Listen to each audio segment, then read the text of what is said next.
Hey Radiant Souls, welcome back to my channel. My name is Heather. I'm an intuitive counselor, author, artist, animal communicator, psychic medium, channeler, coach, and I'm on a mission to help others empower and embolden themselves to connect with their divine radiant light.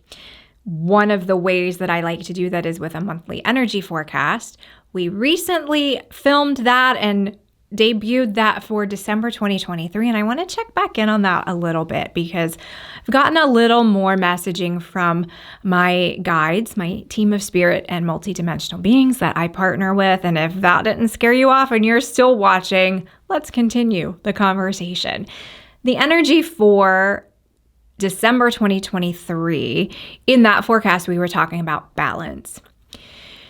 So one of the things that I keep feeling, seeing, sensing, tuning into for many of us right now is the need to balance our energy systems, but specifically our nervous systems, and also balance the language that we're using with ourselves.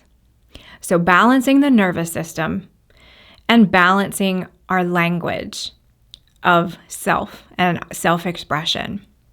So let's dive into each of those separately. So balancing the nervous system, holy heck, we live in a world that is just like, here's a stressor, have a stressor, have all these things that could really pull you off your happy little center. But when we invest our energy in that, in the proverbial putting out the fires, then we really don't have anything left for ourselves. We don't have anything left in the rest and recover, rest and digest phase of the nervous system.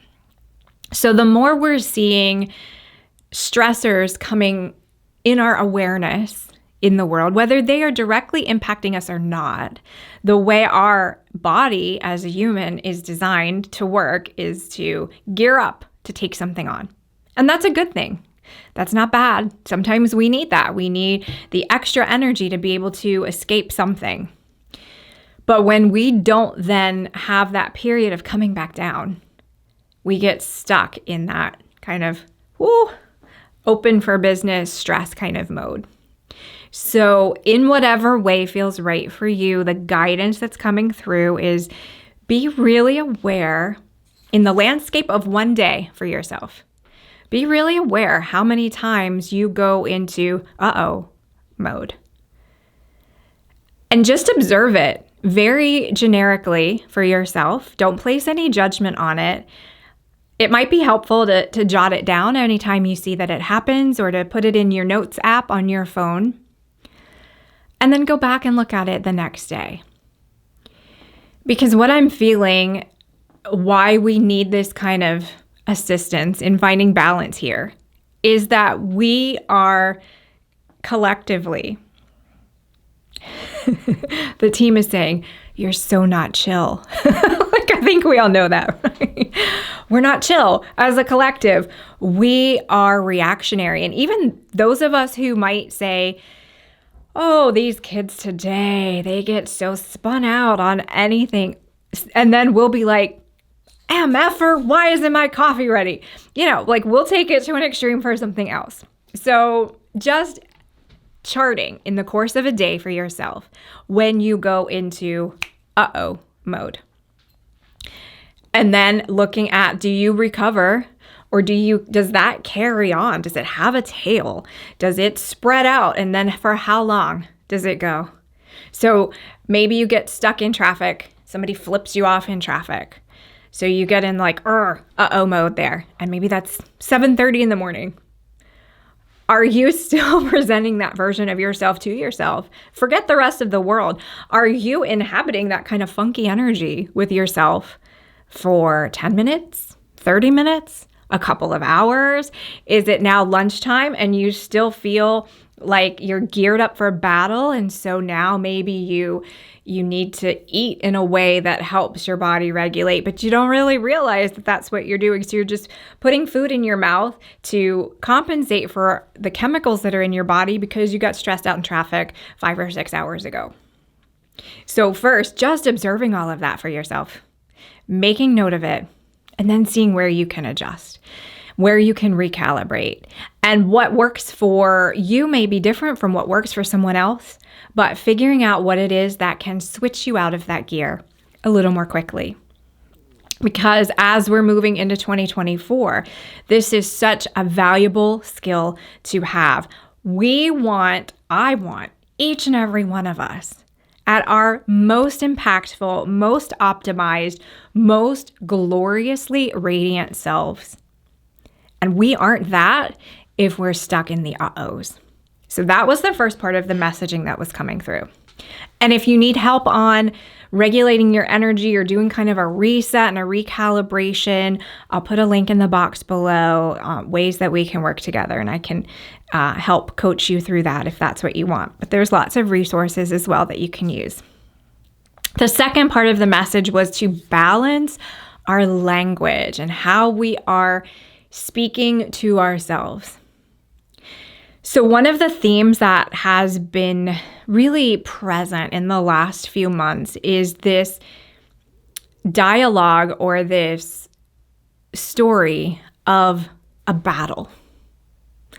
And it presents for us in different ways. If we look at the macro, yeah, there are wars and there are struggles and there are conflicts. But a lot of us use in our daily language an us versus them kind of thing. So, I'm on the side of good and they're on the side of evil, or I'm awake and they're not awake, or I am following my path and they're not following their path. I'm following my bliss and they're not following their bliss. We look at things in direct opposition when it all is integrated and it's all servicing the whole of humanity. And that's not to put a little happy face sticker on things that are truly bad in the world. But what the team is saying is look at how you are using your own language. Because if you continually say, I am showing up because I need to oppose something, or someone is not like me, or something is in opposition to me, that's going to continue to be reinforced for you. If you put yourself in the role of the battler, well, then you're always going to find a battle. So just paying attention, and you can do this again in the 24-day kind of track it and see what language you're using for yourself. Are you saying things like, I'm at odds with that? I disagree with that. That is diametrically opposed to blah, blah, blah for me. How much are you amping up? Because it's similar to the nervous system reset. It's that same energy of,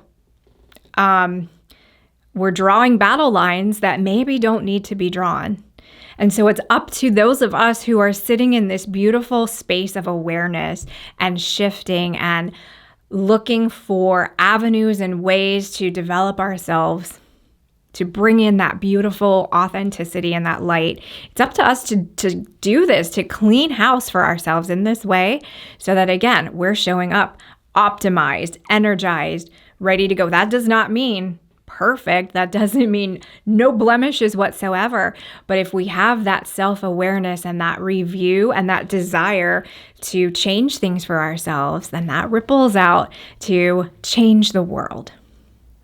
So that's what I had for today. I hope you found it helpful. I'll see you next time. Bye.